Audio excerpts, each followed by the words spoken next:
Glória a Deus. Estão prontos para a palavra? Amém.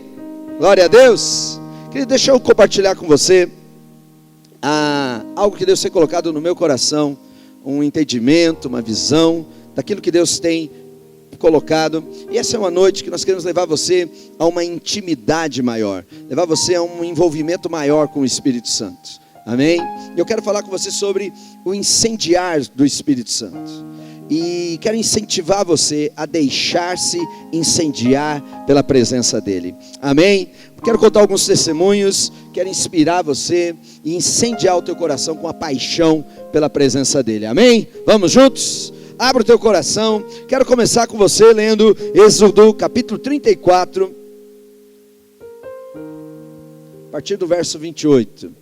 Esse contexto é a história de Moisés. Querido, lembrando que Moisés, a primeira experiência que ele tem com o Senhor é no monte, onde ele enxerga uma sarça que pega fogo, mas a sarça não se consumia. Agora veja que interessante isso, uma sarça pegando fogo, e aquele fogo, aquela chama, marcou a vida de Moisés de tal maneira, que tudo na vida dele agora passa a ter o elemento dessa sarça, o elemento desse fogo. Faz parte da vida dele agora a experiência com o fogo. E Deus começa a usar essa experiência de Moisés. E agora você vai ver na rotina de Moisés uma paixão por estar em lugares onde a presença de Deus se manifesta. Você vai ver horas e vez por outra, Moisés subindo montes. Você vai ver, vez por outras, Moisés sozinho, buscando a presença de Deus. E aqui, no capítulo 34, narra mais uma das experiências com Moisés, onde Deus entrega as tábuas da lei, onde Deus fala com ele. E o versículo 28 diz assim: e ali esteve com o Senhor 40 dias e 40 noites, olha só, 40 dias e 40 noites, não comeu pão e nem bebeu água.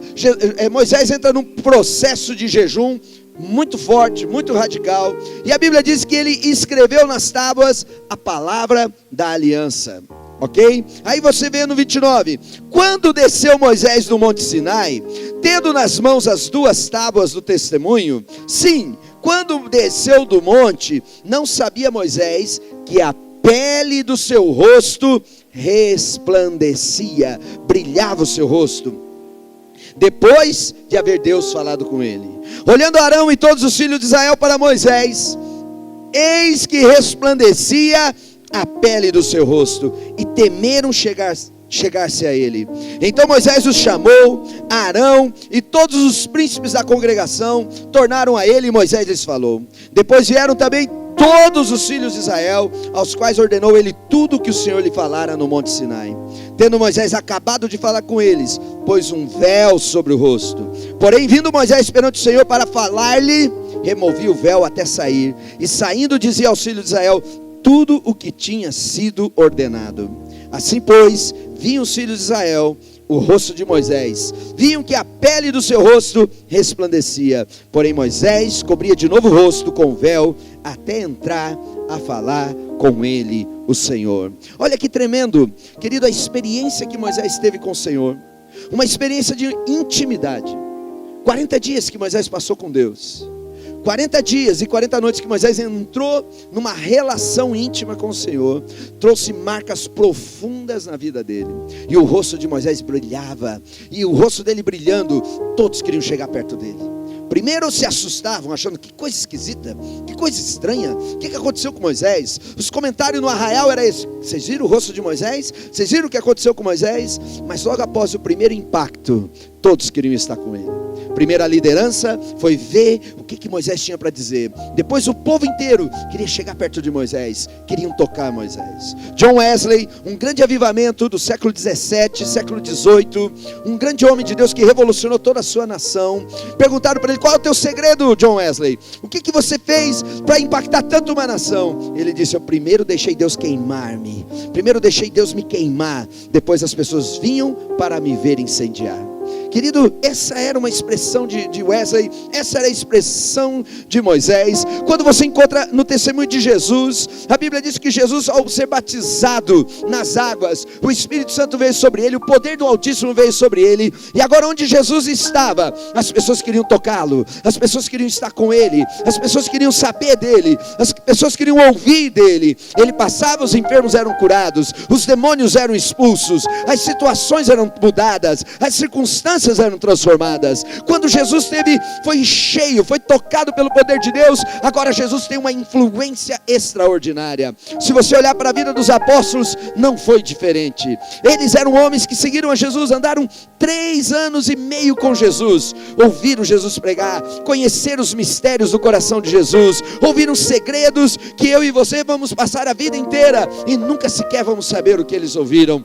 Queridos, mas quando Jesus morreu, nada mudou na vida daqueles homens. Aqueles homens continuaram sendo normais, negando a Jesus, desanimados, deixaram os seus caminhos com Jesus, estavam voltando às suas atividades antigas, voltando nos seus caminhos antigos, até que do alto eles foram cheios do poder do Espírito Santo. E depois que o Espírito Santo tocou a vida daqueles homens, querido, agora eles eram agentes de transformação. As pessoas queriam estar com eles, as pessoas queriam visitá-los, as pessoas queriam estar perto deles, as pessoas queriam ouvir o que eles tinham para falar. Amém, glória a Deus. Assim é quando acontece conosco, quando o Espírito Santo nos toca. Querido, quando a unção vem sobre nós, nós passamos a ser pessoas diferentes. Eu me lembro de uma experiência que eu tive. Eu sempre fui meio maluco, querido, sempre fui muito radical nesse assunto de intimidade com Deus. Sempre gostei muito disso, sempre me rendi demais a isso. Sempre fiz jejuns loucos, sempre fiz retiros malucos. E dentro desses, uma vez eu peguei uma barraca, peguei meu violão, minha Bíblia e fui para um lugar retirado, à beira de um rio, uma mata fechada, e fiquei 7 dias naquele lugar. 7 dias, só eu. Querido, umas coisas loucas que Deus te inspira, a paixão te leva a fazer. Foram 7 dias onde não tomei banho, né? Não tinha desodorante, só na beira da fogueira, tocando meu violão, eu e Deus, a presença de Deus me tocava, e ali eram coisas doidas aconteciam comigo. O Espírito Santo me falava, eu me rendia, Ele me inspirava, eu fui transformado naquilo. Ao término dos dias, eu volto para casa com a mochila nas costas. Tinha que sair, pegar 2 ônibus, um para chegar até o centro da cidade e o outro num terminal de ônibus. Eu ia com o ônibus até a casa onde eu morava, na casa dos meus pais. E naquele dia, querido, tudo que eu queria, o que eu mais queria, era não encontrar com nenhum conhecido, porque meu cabelo estava igual um espeto assim, né? Pensa, né? Fumaça, sem banho, não era a pessoa mais cheirosa do mundo, parecia um andarilho, com a mesma roupa, sujo, mas feliz da vida, porque tinha tido um encontro tremendo com Deus. E quando eu entro no ônibus ali no meu cantinho, tentando me esconder de todo mundo, para que ninguém me reconhecesse, alguém olhou lá de longe para mim, veio ao meu encontro. Eu olhei, eu reconheci, era uma menina, reconheci essa menina, era alguém que tinha estudado comigo. Falei, ponto, agora a coisa complicou, né? E essa menina veio na minha direção, falou, tomara que não venha. E ela chegou, e ela vinha me olhando assim diferente, foi chegando perto. Ela olhou para mim e falou assim, eu te conheço, né? Eu falei, acho que você me conhece, né? Estudamos junto e tal. Ela olhou para mim assim, você está diferente. Eu falei, claro, né? Tudo sujo, cabelo assim, né? Ela falou, o que está acontecendo com você? Eu falei, mas por quê? O teu rosto está brilhando. Você tem um brilho no teu rosto. O que você é? Quem é você? O que você tem? E querido, ali foi uma experiência tremenda que eu tive com Deus. Tremenda, onde eu pude falar de Jesus para aquela menina dentro do ônibus, fedido, pude dar um abraço nela. Ela quase caiu, não na unção, né?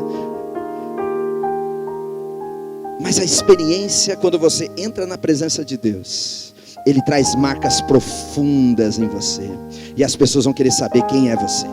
As pessoas vão querer saber o que você tem. As pessoas vão querer saber o que aconteceu contigo. Que tipo de gente é você? Que tipo de pessoa é você? O que te envolve? Quem é você? Querido, essa é o testemunho. Esse é o testemunho de Jesus. Esse é o testemunho dos apóstolos. Nós temos um personagem no Novo Testamento chamado Filipe, um homem que foi enviado para ir numa cidade chamada Samaria. A presença de Deus tomou de tal maneira a vida daquele homem, que ele expulsou os demônios, ele curou os enfermos, ele trouxe um avivamento em Samaria. E toda a cidade foi tomada pelo poder de Deus. Mas no meio daquele avivamento, no meio daquela multidão sendo cheia do Espírito Santo, Deus pega Filipe, tira ele do centro, tira ele do meio de uma multidão e leva ele até o deserto para pregar o evangelho para uma pessoa só. Querido, o poder de Deus faz coisas extraordinárias na vida da gente, quando nós somos tocados, quando nós somos envolvidos por essa presença. A Bíblia fala de Jeremias. Jeremias era o profeta, é conhecido como profeta chorão. Por que chorão? Porque ele só vive lamentando, nada dá certo, eu sou uma criança, eu não consigo, eu não posso.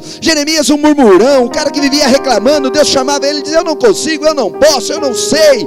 E a Bíblia diz que um dia o Espírito Santo veio sobre Jeremias, e a Bíblia diz que depois que o poder de Deus veio sobre ele, o Senhor vem para ele e fala: não diga que você é uma criança, pare de ficar se lamentando, pare de ficar reclamando, pare de ficar murmurando, porque agora, com o meu toque, você vai plantar e você vai arrancar o que plantou, você vai edificar e você vai destruir o que edificou, porque eu coloquei as minhas palavras na sua boca, você nunca mais será o mesmo. Aleluia! E quando Jeremias estava tentando ter as recaídas dele, quando vinha o desânimo, e quando ele queria murmurar, a Bíblia diz, Jeremias diz que veio uma unção sobre ele, que queimou até os seus ossos, até os ossos de Jeremias foram incendiados por uma paixão violenta, e nunca mais foi o mesmo. Glória a Deus. Quantos querem essa visitação?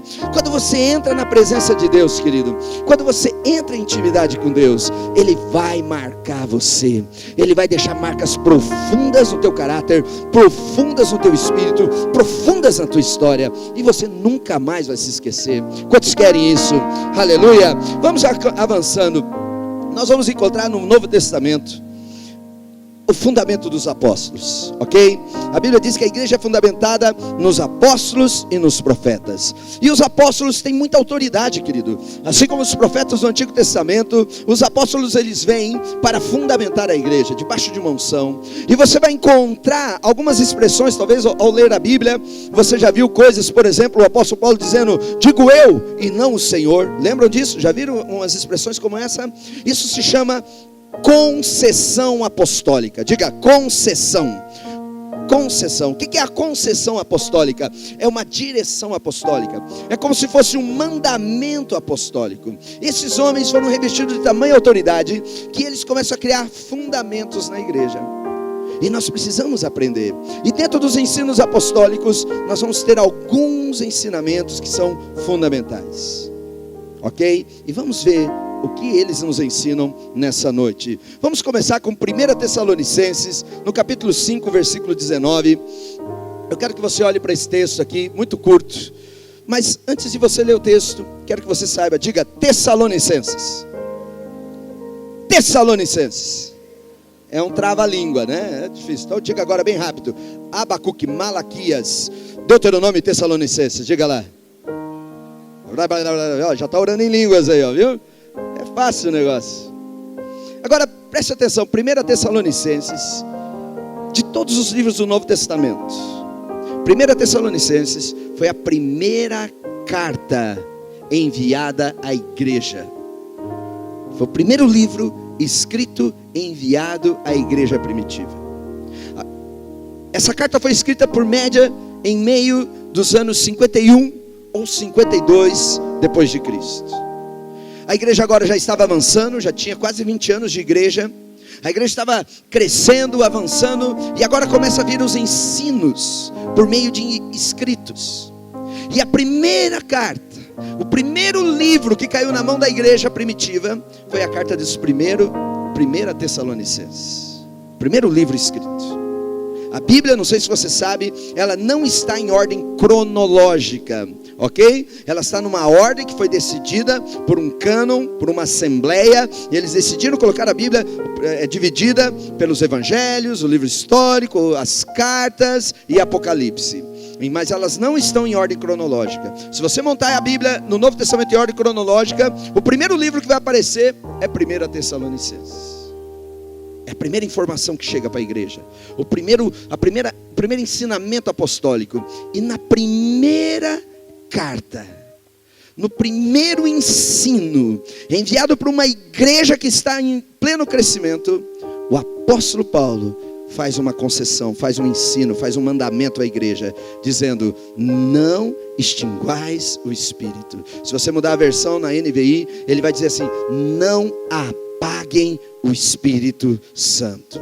Querido, não deixe apagar o fogo, não deixe apagar a paixão, não deixe apagar a experiência. Querido, é uma responsabilidade, é uma carta que é enviada à igreja dos gentios, e o apóstolo Paulo está dizendo: sejam responsáveis, não deixe o fogo apagar no teu coração, não deixe a paixão do Espírito, a experiência do Espírito, não deixe que a chama se apague, mas fique ardendo, fique incendiado, fique pegando fogo, seja fervoroso, seja apaixonado, tenha o fogo da paixão pela presença dele.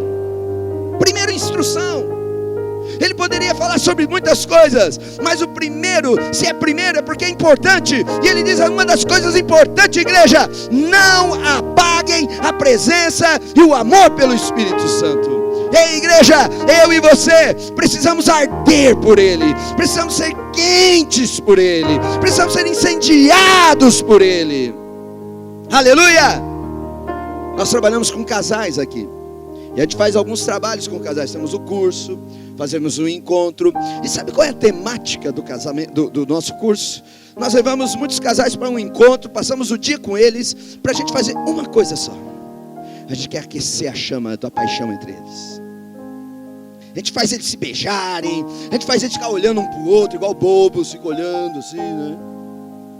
A gente faz eles se abraçar, a gente faz eles fazerem declaração de amor um pelo outro, né? Quem foi no encontro sabe que nós fazemos essa pressão, não é verdade? A gente quer fazer o quê? Porque, queridos, é possível o casamento entrar numa frieza. Você que é casado há mais de alguns anos, você sabe que a rotina do casamento, ela é campeã para esfriar a paixão. E quantos casamentos hoje sofrem por isso? Porque o casamento acabou o fogo. Muitos estão casados, mas já faz anos que não tem experiência de intimidade com o seu cônjuge. Já faz anos, passa um ano às vezes sem ter aquele momento, né? Oh glória, né? Aquele momento quente, fervoroso. Acabou a paixão. E o casamento existe, mas ele existe e está na beira do abismo sempre. Qualquer coisa abala ele, qualquer coisa tira. E quantos divórcios existem? Quantas traições existem? E você conversa com esses casais e eles dizem o seguinte: é que acabou a paixão, esfriou, pastor, eu não sinto mais nada por ele. E quando a Bíblia fala de casamento, a Bíblia faz uma alusão muito séria entre o homem e a esposa, se referindo a Cristo e a igreja. A relação minha com o Espírito Santo, a relação minha com o Senhor. Querido, se você não tem experiências quentes, se você não está incendiado pela presença de Deus, você está a passos largos para viver um cristianismo sem resultado, viver um cristianismo frio, um cristianismo fraco, um cristianismo que é só religião. Alô, estou pregando para alguém aí ou não? Querido, tem que arder, tem que ter fogo, tem que ter paixão, tem que ter aquela experiência, tem que ter o arrepio, tem que ter aquela voz que fala no teu ouvido, tem que ter aquele abraço, tem que ter aquela motivação, tem que ter aquela inspiração. O cristianismo hoje, o maior desafio do nosso tempo, a nossa geração tem um grande desafio, querido, é romper com a barreira do intelectualismo e da formalidade cristã, porque muitas vezes nós estamos vivendo o cristianismo mais por tradição, mais filosófico, mais intelectual do que de espírito e em verdade. Que faz tempo que você não tem intimidade com Ele. Quando foi a última vez que você e Ele tiveram um momento quente, em que Ele tocou você, em que Ele falou com você, em que você saiu ali, naquele quarto meio tonto até, né? Uau, Ele me visitou hoje e foi forte. Aleluia. O apóstolo Paulo diz: não deixe apagar o Espírito Santo na sua vida. Não deixe apagar essa chama. Agora vamos para o segundo texto que eu quero ler com você. E agora é 2 Timóteo, capítulo 1. Se você entendeu, 1 Tessalonicenses foi o primeiro livro escrito. E agora nós vamos para 2 Timóteo. E 2 Timóteo, capítulo 1, versículo 6, é a última carta apostólica enviada à igreja. Enquanto 1 Tessalonicenses foi escrito no ano média do ano 51. 2 Timóteo foi escrito por média do ano 62, quase mais de 10 anos depois. E a última carta direcionada, a última carta pastoral que a igreja primitiva recebeu, e na última carta não é diferente da primeira. O apóstolo diz assim: por cujo motivo te lembro que despertes o dom de Deus que existe em ti pela imposição das minhas mãos. Muda a versão para mim, põe a NVI. Olha o que diz a NVI. Outra versão, ele diz assim: por essa razão torna a lembrar-te que mantenha viva o quê? A chama, o fogo. Ele diz assim: não apague o fogo do dom do Espírito Santo em você, do toque de Deus em você. Não pode apagar, não pode deixar morrer, não pode deixar esfriar a igreja. Aleluia!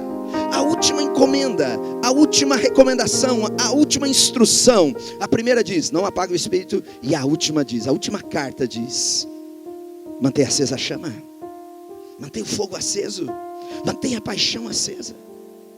Eu me lembro que muitas vezes eu entrava na presença do Senhor desanimado, questionando, querendo desistir, murmurando. Não sei se você murmura, mas, querido, às vezes eu murmuro. E eu fico ali, e aí é como se um puxão de orelha viesse: vai conversar comigo. E eu me tranco ali no meu cantinho, e ali eu começo a conversar com Deus. Tenho meus momentos de orar em línguas, e deixo que dentro do meu espírito fale com Ele. E aquilo ali começa a ver um remover dentro de mim, começa a ver uma ação de Deus dentro de mim. E todo aquele questionamento, toda aquela tristeza, todo aquele peso, é como se tirasse com a mão. E Ele me renova, queridos. Quando o fogo quer apagar, Ele é campeão para incendiar de novo o meu coração. Você precisa se apaixonar por Ele. As pessoas precisam ter paixão por Ele. As pessoas precisam conhecer a Ele. Queridos, 1 Tessalonicenses foi a primeira carta. 2 Timóteo foi a última carta. Mas agora nós temos a Bíblia. E a Bíblia nós temos: o primeiro livro é Gênesis, e o último livro é Apocalipse. E no último livro da Bíblia, o último livro que está na Bíblia, nós temos uma recomendação do apóstolo de João, de Jesus, através de João, para a igreja. Em Apocalipse, no capítulo 2, o último livro, está falando para a igreja. Um toque final para os últimos dias da igreja. Ele fala para a igreja de Éfeso. Ele diz assim: contra você, porém, tenho isso. Eu tenho uma coisa contra você, igreja de Éfeso. Alguém aqui sabe quem foi a igreja de Éfeso? Se você quer saber detalhes da igreja de Éfeso, vai em Atos 19, 20, 21. E ali conta a igreja de Éfeso, querido. A igreja de Éfeso foi uma igreja apaixonada por Deus. O que Deus fez através daquele povo: curou, libertou, derrubou idolatria, trouxe um avivamento. Éfeso passou a ser a capital do avivamento na igreja primitiva. Começou em Jerusalém e depois ela vai para Éfeso. E ali em Éfeso todos os apóstolos põem o pé lá. Muitos discípulos são formados em Éfeso. Em Éfeso há um avivamento, eles espalham a igreja pelo mundo todo. O apóstolo Paulo fica 2 anos em Éfeso, e um rebuliço acontece naquela cidade. Pessoas são curadas, pessoas são salvas, uma cidade inteira se rende ao Senhor. Uma igreja extremamente aquecida, uma igreja do fogo, uma igreja apaixonada, uma igreja que abriu mão de tudo para estar com o Senhor. Mas agora passou alguns anos, e o apóstolo João, e na conversa com o Senhor lembra a Éfeso, fala o seguinte para eles: João, fala para a igreja: vocês abandonaram o primeiro amor. Sabe aquele fogo que você queria estar com Deus? Aquele fogo do novo convertido, que você quer estar na igreja, que você quer saber de Deus, que você quer viver as coisas com Deus, que você quer experimentar as verdades com Deus. Querido, Éfeso viveu o extraordinário. Era vigília, era jejum, era oração, era Bíblia, era paixão o tempo todo, mas agora esfriou. E Deus diz: eu tenho contra vocês, vocês esfriaram, o fogo parou de arder. E olha o próximo versículo, versículo 5, ele diz o seguinte: lembre-se de onde caíste. Ei, igreja, faz tempo que você não tem intimidade com Ele. Faz tempo que você não tem uma experiência pessoal com Deus. Faz tempo que você não entra no secreto e ouve o Senhor falar contigo. Quanto tempo faz que Ele não te toca? Quanto tempo faz que Ele não te leva a uma intimidade, de você sentir que Ele te renovou? Quanto tempo faz?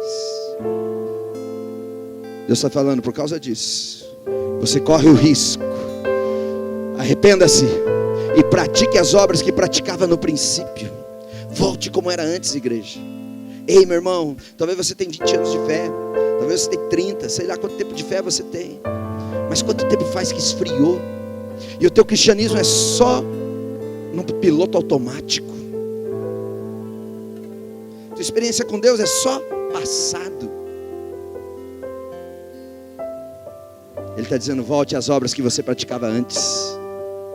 Volte a ser fervoroso. Volte a ser apaixonado. Volte a mergulhar no rio dele.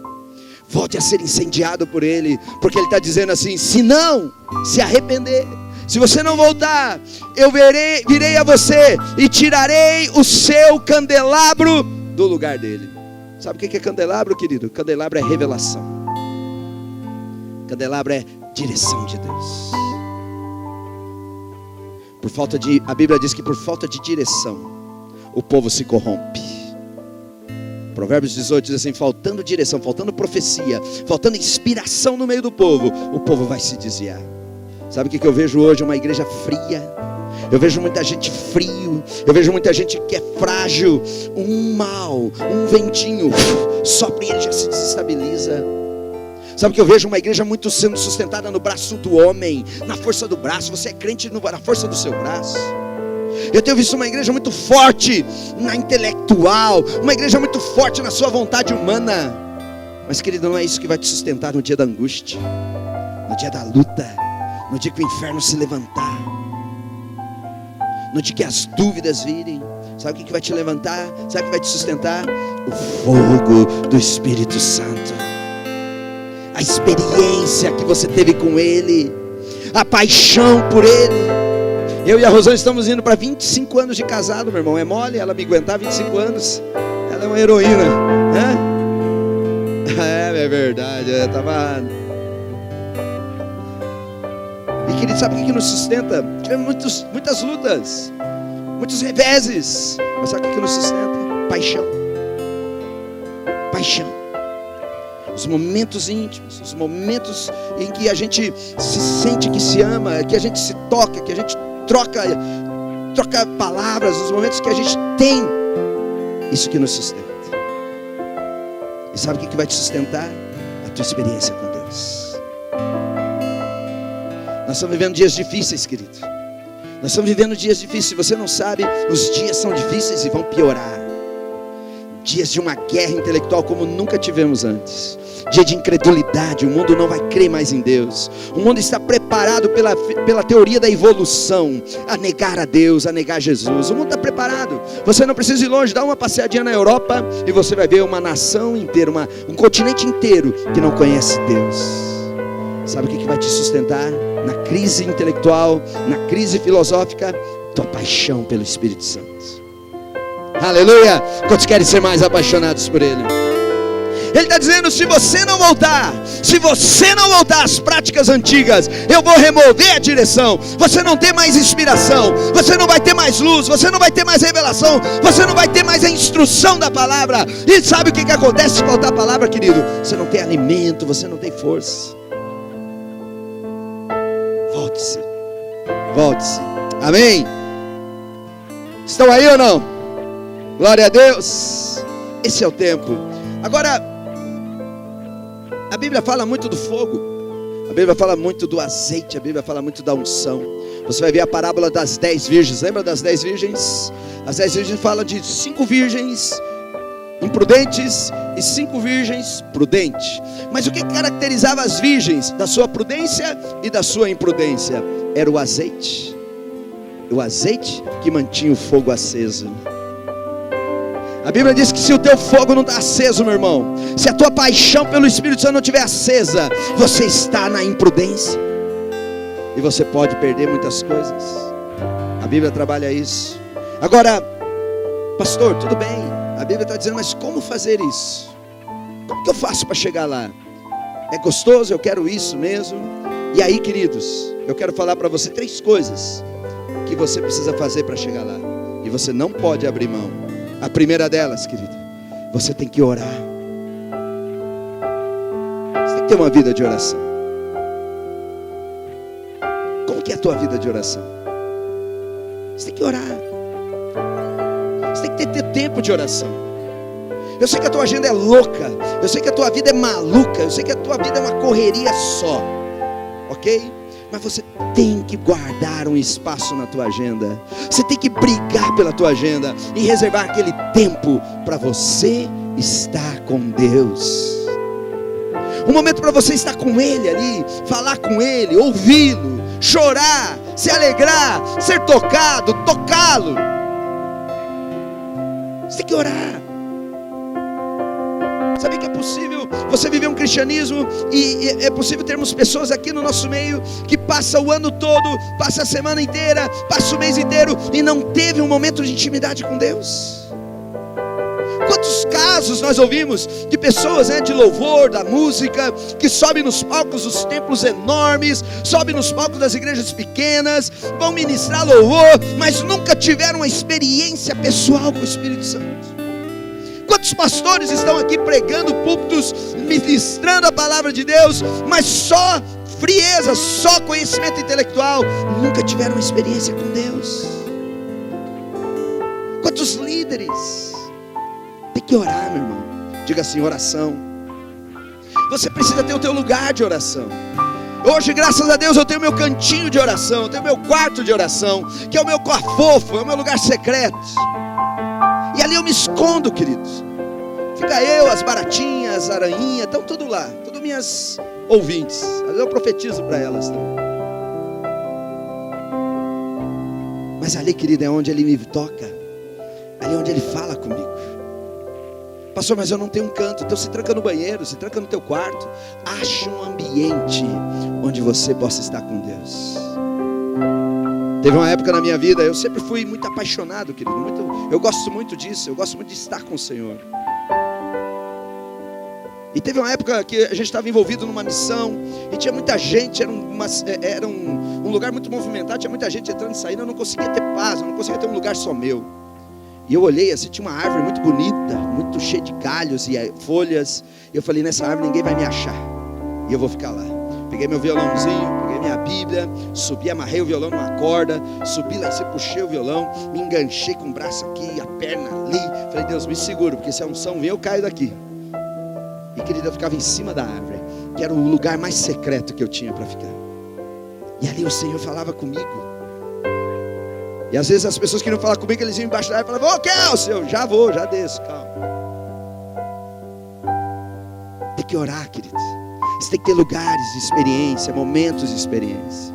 Nós às vezes vamos ali na chácara da Aurora e do Romualdo, um lugar tremendo. E às vezes nós levamos, já foi a Socorro, já foi o Renato, já foi algumas pessoas, o Egon já foi. E a gente fica ali orando, passamos um dia, 2, 3 ali em oração. E algumas pessoas perguntam, falam assim, pô, o Kelso sumiu. Querido, eu sumo mesmo. Eu quero ficar eu e Deus. Eu quero ficar no meu cantinho, eu e Ele. Eu quero ouvi-lo. Eu quero ter intimidade com Ele. Eu quero ser tocado por Ele. Porque é isso que me sustenta. A paixão, querido. Isso não é loucura. Isso não é extravagância. Sabe o que é? É paixão pela presença do Espírito Santo. E você tem que ter isso. Você tem que orar. Tem que orar. Segunda coisa que você tem que fazer, você tem que amar a palavra de Deus. Você tem que ter um contato com a palavra de Deus. Você precisa ler a palavra de Deus. Você precisa fazer meditações na palavra de Deus. Você precisa estudar a palavra de Deus. Muitos crentes passam a semana inteira e nem sequer têm um contato com a palavra de Deus.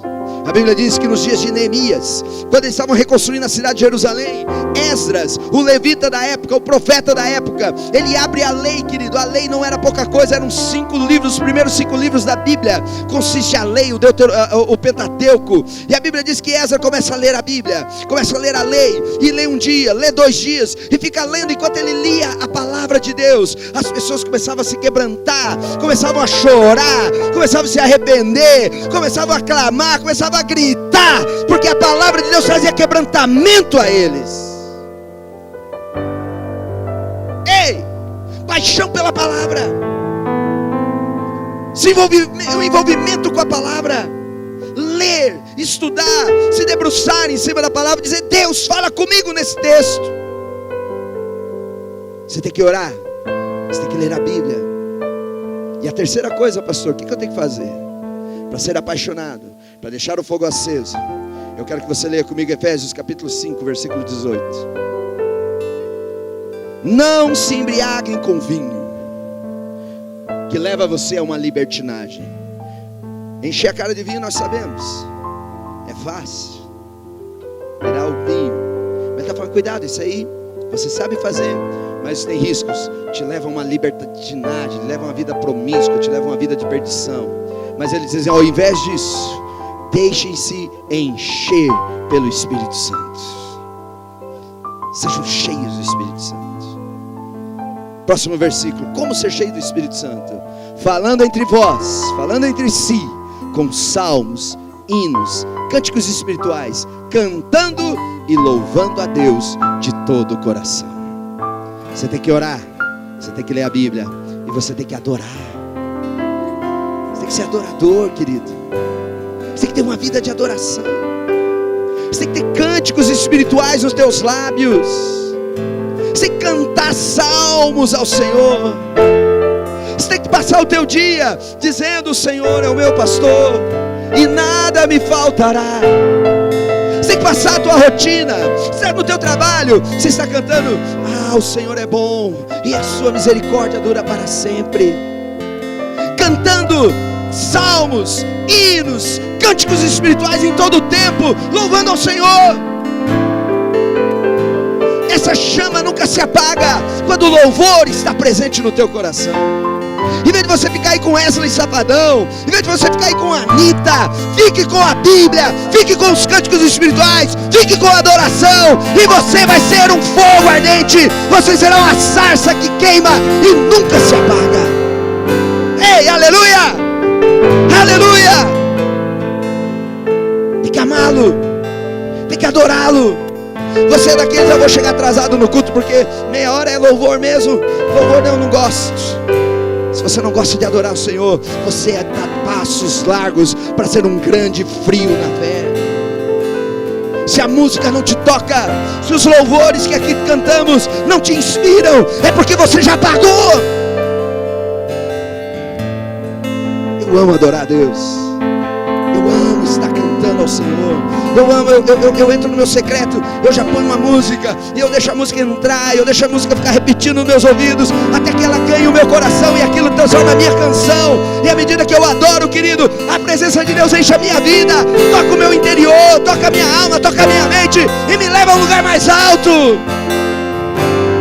Você precisa ser cheio do fogo da paixão pela presença. Não é ser um frequentador de igreja, não é ser apenas um religioso, mas é ser incendiado pela presença. Tem que mudar. Você tem que ser um adorador, você tem que amar a palavra, você tem que buscá-lo, e tudo vai ser diferente. Quantas pessoas vazias, quantas pessoas perdidas, quantas pessoas frágeis, quantas pessoas fracas. Sabe por quê? Porque não estão cheios do Espírito Santo. Você tem que ter intimidade com Ele. Intimidade. E a melhor coisa, não sei se você já viveu isso, a melhor experiência é quando Ele fala com você. E querido, eu já tive algumas experiências que Ele falava comigo, e a palavra dele era como uma espada que me feria, como se me cortasse, tirasse as minhas forças. Eu caía no chão, me jogava no chão. E ali como que um choque elétrico passando pelo meu corpo, eu me tremia inteiro, meu corpo tremia, parecia que a minha carne ia descolar dos meus ossos. E muitas vezes, não foram uma nem duas, muitas vezes eu senti, eu vou morrer aqui. Mas de repente não era morte natural, Ele estava matando coisas no meu espírito, matando pecado, matando amarras, destruindo maldições na minha vida, porque eu me levantava dali, já era um outro homem. Ei, querido, você não precisa de um pastor animado, não é de um pastor animado que vai te sustentar, não é uma igreja animada que vai te manter firme, é a presença do Espírito Santo. E você tem que querê-lo, você tem que desejá-lo, porque um toque da presença dele, e tudo vai ser diferente. Quantos querem isso? Quantos querem se apaixonar mais? Quantos querem viver mais da presença dele na sua vida? Quero convidar você a se colocar em pé. Coloque-se em pé. Oh, aleluia!